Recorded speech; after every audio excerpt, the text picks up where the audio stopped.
Hello everyone, welcome to education rise. हम कर रहे हैं मॉडल प्रश्न पत्र 2022 के बोर्ड एग्ज़ाम्स के लिए और कक्षा 12 और विषय है इतिहास। तो यहाँ पर आज के इस वीडियो में हम इतिहास के मोस्ट इम्पोर्टेंट क्वेश्चंस जो आपकी बोर्ड परीक्षा 2022 के लिए इम्पोर्टेंट हैं वो हम देखेंगे। और आज के वीडियो में हम लेंगे लघुत्तरात्मक एवं दीर्घ प्रश्न जो कि निबंधात्मक प्रश्न होते हैं।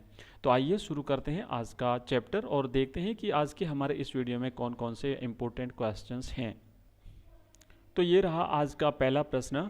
आहार संबंधी आदतों को जानने के लिए पुरातत्वविद किन किन साक्ष्यों का इस्तेमाल करते हैं। ये प्रश्न है आपकी हड़प्पा सभ्यता से और ये आपको पूछा गया है आपसे कि हड़प्पा सभ्यता में आहार संबंधी आदतों को जानने के लिए पुरातत्वविद किन साक्ष्यों का इस्तेमाल करते थे। तो हड़प्पा सभ्यता के लोगों की आहार संबंधी आदतों यानी उनके खान पान की आदतों को जानने के लिए पुरातत्वविद निम्नलिखित साक्ष्यों का प्रयोग करते हैं। पहला है जले अनाज के दानों तथा बीजों की खोज। तो पुरातत्वविद क्या करते हैं कि जो जले हुए अनाज के दाने एवं बीजों की खोज से पुरातत्वविद आहार संबंधित आदतों के विषय में जानकारी प्राप्त करते हैं। दोस्तों, आप बिल्कुल भी प्रश्न को रटने की कोशिश नहीं करें, प्रश्न को समझिए और पॉइंट याद रखिए, आपको बाकी चीज़ें अपने आप आ जाएगी। तो यहाँ पर क्या पूछा है कि आहार संबंधित आदतों के बारे में बताना है। तो पहला पॉइंट तो ये हुआ कि पुरातत्वविद जले हुए अनाज के दानों और बीजों की खोज करते थे। दूसरा पॉइंट ये है जानवरों की हड्डियों की खोज करते हैं। जो जानवर उस जमाने में जो जानवर पाए जाते थे उनकी हड्डियां जो प्राप्त हुई है उससे भी उनकी आहार संबंधी आदतों का पता लगाते हैं। तो ये जो पहला पॉइंट था इसका अगला उत्तर यह है कि इसका अध्ययन पूरा वनस्पति विज्ञ करते हैं जो वनस्पति के अध्ययन के विशेषज्ञ होते हैं। अनाज के दानों में गेहूं, जौ, दाल, सफ़ेद चना और तिल शामिल है। तो ध्यान रखिएगा, ये अनाज हड़प्पा सभ्यता या मोहनजोदड़ो सभ्यता से प्राप्त हुए हैं और बाजरे के दाने गुजरात के स्थलों से प्राप्त हुए हैं। कई बार प्रश्न पूछा जाता है कि हड़प्पा सभ्यता में मिले अनाज में से निम्नलिखित में से कौन सा नहीं था। ऑब्जेक्टिव में प्रश्न छोटा सा बन सकता है। तो ये अनाज मिले थे जिसमें गेहूं भी थे, जौ थे, चना और सफ़ेद दाल और सफ़ेद चना एवं तिल और बाजरा भी प्राप्त हुआ है जो कि गुजरात के स्थलों से प्राप्त हुआ है। अब बात करते हैं, दूसरा पॉइंट है कि जानवरों की हड्डियां। तो हड़प्पा सभ्यता से मिली जानवरों की हड्डियों में पशुओं जिसमें भेड़, बकरी, भैंसे और सूअर की हड्डियां शामिल है।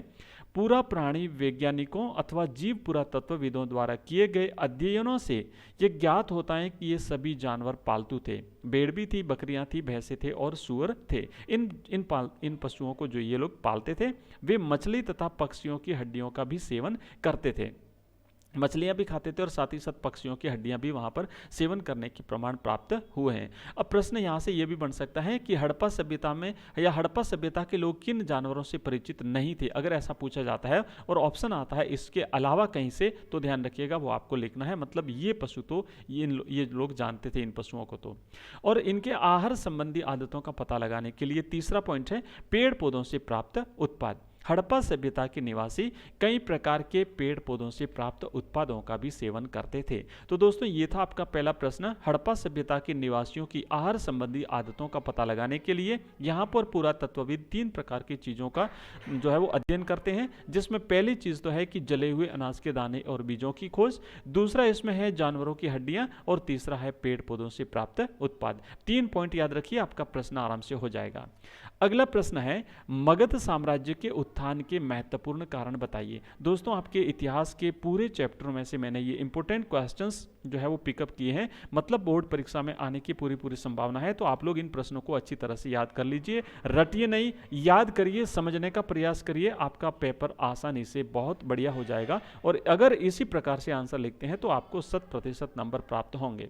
तो दूसरा हमारा प्रश्न यह है कि जो मगध साम्राज्य था उसके उत्थान के महत्वपूर्ण कारण बताइए।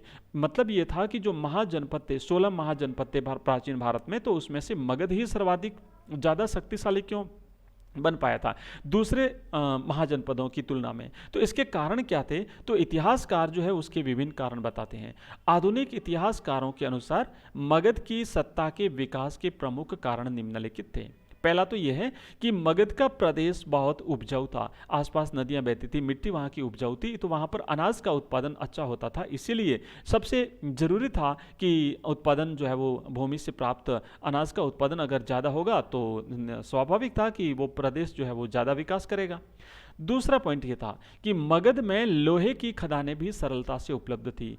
तो लोहा चूंकि वहां पर उपलब्ध था तो लोहे से क्या है कि उपकरण और हथियार बनाना सरल हो जाता था, और युद्ध उस जमाने में बहुत ज़्यादा होते थे और युद्ध में हथियारों की बहुत ज़्यादा आवश्यकता होती थी, तो इससे भी इनको आगे बढ़ने में मदद प्राप्त होती थी। और तीसरा पॉइंट है, मगध के जंगली क्षेत्रों में हाथी उपलब्ध थे जो सेना के एक महत्वपूर्ण अंग थे। वहां पर हाथी उपलब्ध हो जाते थे क्योंकि पूरा का पूरा इलाका जो है वो काफ़ी वनों से परिपूर्ण था, नदियां वहां पर बहती थी, बहुत ज़्यादा पेड़ पौधे हुआ करते थे, भूमि भी उपजाऊ थी, वहां पर लोहे की खदानें भी थी, और साथ ही साथ गंगा और उसकी सहायक उपनदियों से आवागमन सस्ता और सुलभ होता था। तो आरंभिक जो इतिहासकारों के अनुसार मगध की सत्ता के विकास के कारण है। आरंभिक जैन और बौद्ध इतिहासकारों के अनुसार बिंबिसार, अजातशत्रु और महापद्मनंद जैसे जो प्रसिद्ध और महत्वाकांक्षी शासक हुए थे, उनकी नीतियां मगध के विकास के लिए बड़ी उत्तरदायी थी। ये जो शासक हुए थे, इनकी जो नीतियां थी वो उसके विकास अपने मगध साम्राज्य के विकास में महत्वपूर्ण साबित हुई थी।